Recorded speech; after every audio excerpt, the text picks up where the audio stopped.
Welcome to Acoustic Wisdom, where we take ancient and modern wisdom and we smash it into acoustic music.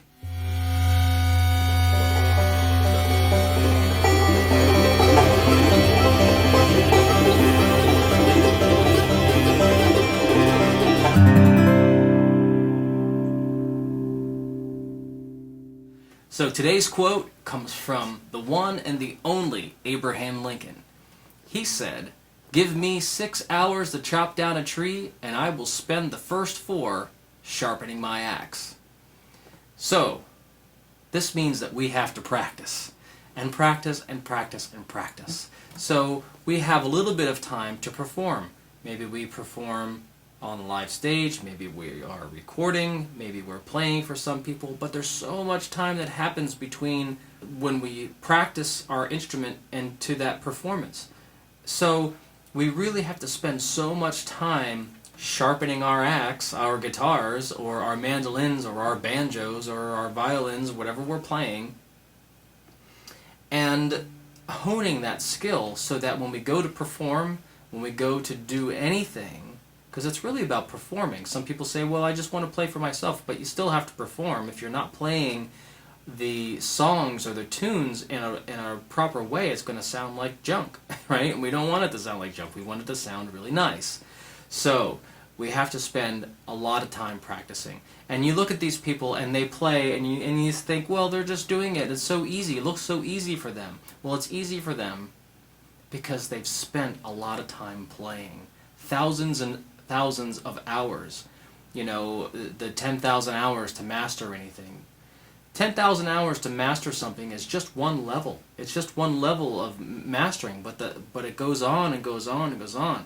I mean, I have well over 10,000 hours in on this instrument, and there'll be a lot more hours put behind this instrument. So let that inspire you, because there aren't people who just like come out of the womb and can just shred. You know, they spend a lot of time sharpening their axe.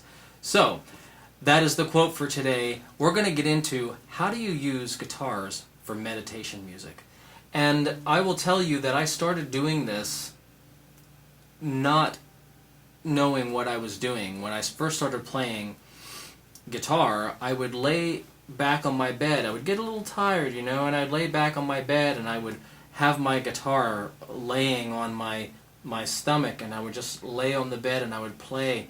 And I realized, well, I was getting into this meditative state. I didn't know what that was then, but if I played something that was really fast, it would take me out of it. I could feel this little rise in consciousness, but I wanted to like sink back. And now I know that that is the meditative state. The theta state is called. And I would play things like open chords, really beautiful things that were really easy to play under my fingers. And I would go to sleep. I would pass out. It was the best way to go to sleep. It was better than anything. The amount of rest that I got from that was incredible. And the second time, I remember I was at a summer camp, and there were like maybe 6 kids to a dorm room, and I was like maybe 14 or 15 years old. And I had my electric guitar with me, and I wanted to keep playing, but it was at night and it was sleep time. So I was like, well, what can I do? And I would just play, and the kids in the room, they were all listening to me play, but they all passed out. They all went to sleep because I was playing slow things, and I kept thinking, like, what can I do to make them go to sleep? And that was the point, at least at that point. And then there was another time where I played for at a yoga studio for a yoga class. And I thought, well, you know, normally you got like a harmonium, or you got background music, somebody's playing a sitar, something like that we always think of as this is what's used for meditation music. So I thought, well, how am I going to sit there and play on an acoustic guitar and give these people an experience that doesn't take them out of their yoga practice, something that just gives them a certain flow through there. You know, you got an hour and a half class, so I have to play for an hour and a half and not play something that is going to take them out of that zone. So, you know, that was a sink or swim time, and it was kind of freeing because I could do anything that I wanted to, and I'm going to show you how to do that. And I'm going to show you a way how to do that. This might end up being multiple videos, but in this case, I'm going to drone some notes. So I'm going to drone all of my D strings and the A string. So I get this D5 chord, or a D power chord, right? And mainly that open D chord, right? And I want things to sustain. I want this big sound, you know? And if you're still at the point where you're getting like this kind of sound, fix it, you know? Move your fingers around and make sure that you can get that chord so all the notes ring out and they are true. And there's no buzzing, there's no clunkers like that. We need this to be absolutely clean, because that will take you and whoever's listening out of that meditation. Now, I'm using this as a meditation, but this is also a practice tool. So see it as both, right? So the first thing I'm going to do is use a D major pentatonic scale. And what we're going to do is we're going to start, so because we're using these 3 strings open, I'm going to get my 3rd string and play the D major pentatonic on 1 string. So this is a very linear way of playing, or a horizontal way of playing. So I'm going to play, start on here. This is the lowest note that I can play on that string for the pentatonic scale. So I'm going to play up the string.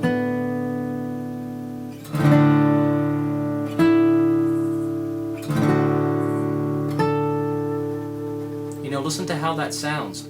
I'm just going to play around with this and let's see what we can come up with.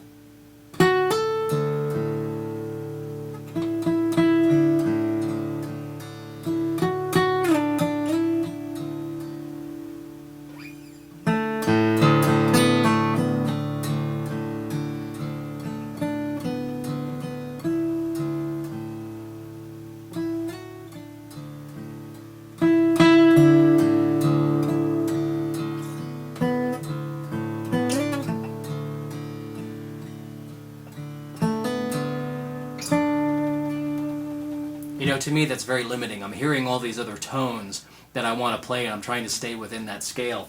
But it works great. And so what I'm doing here, in order to get those open, ethereal kind of tones, this space, this ambience, I'm trying to hit the notes that are not necessarily associated with the chord. So here, you know, this sounds good. This sounds good. This sounds good. Right? But these notes in between here,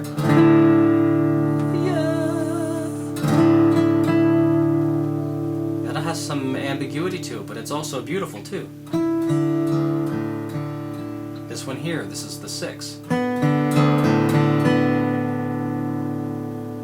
You know, those notes I'm really holding on to, because they're not really tension, but there's a little bit more tension than just the chord tones.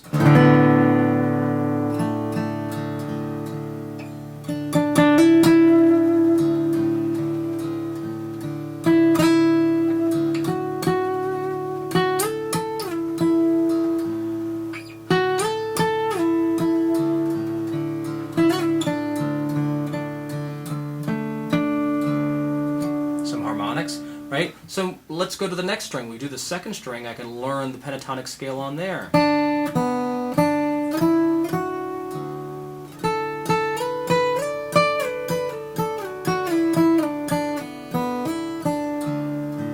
So now we have the open string.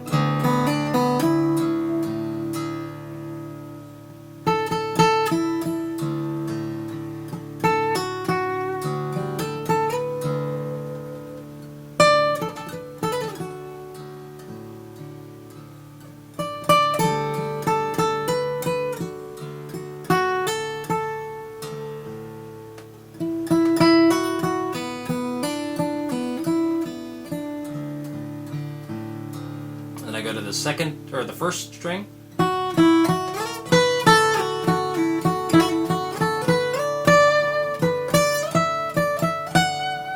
You know, that's probably too fast, right?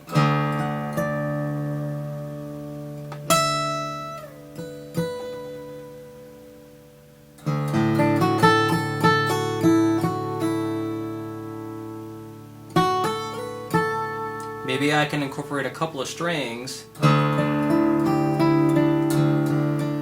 that note's not in the scale.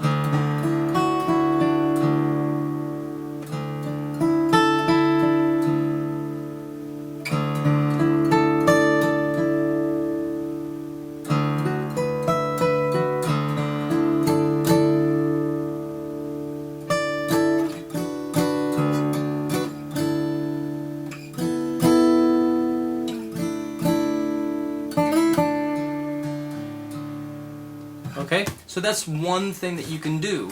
Another thing that I like to do is to get these kind of ambiguous chords too, like this D chord here.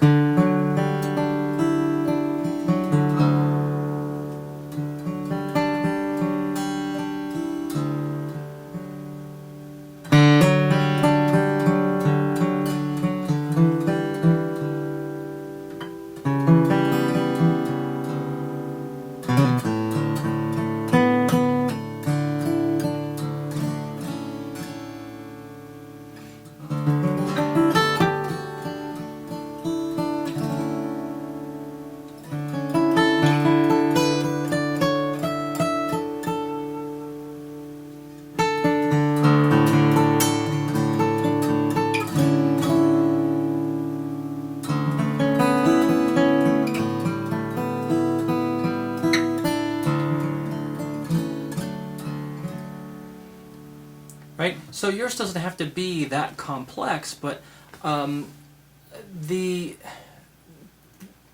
thing that really happens there is that I start to hear things, right? I get used to how that scale sounds, and I play something and I get, oh, I hear this next note, and what does this note sound like? And because I have these open droning strings, I have this harmony that's being played against it, and that is such a great way to practice, right? And it's also good as a meditation. What is a meditation? It's focus. It's about focusing on one thing. And in this case, we're focusing on one thing, but just trying to make it nice and subtle and soft and beautiful. And I'm going to show you one more thing here before we go. So we did pentatonic. I did just straight major when I was doing this kind of thing, just D major. And now I'm going to do what's called Lydian. And Lydian has a sharp 4. It's a major scale, so if you know the major scale, in D, all you're going to do is sharp the 4th note. So if I have 1, 2, 3, 4, instead of playing open G, I'm going to play G sharp.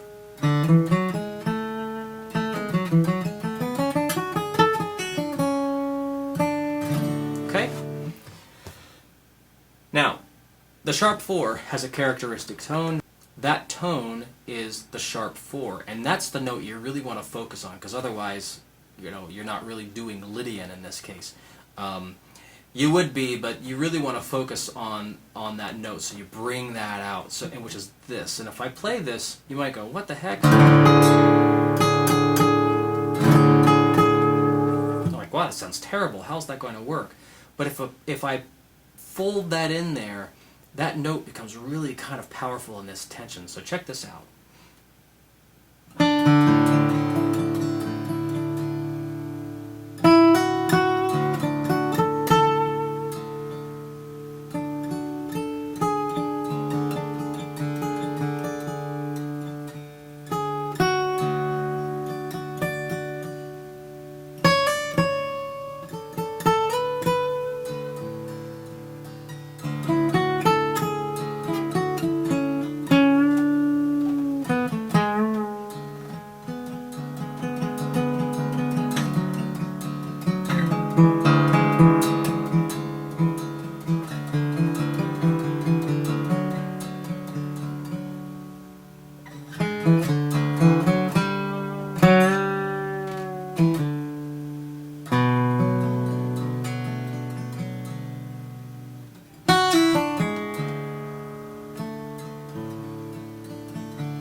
So that's Lydian. It has the same notes as A major. So try that out, and I want to know how you guys make out with that. And if you record anything, shoot it my way. I want to hear what you're doing.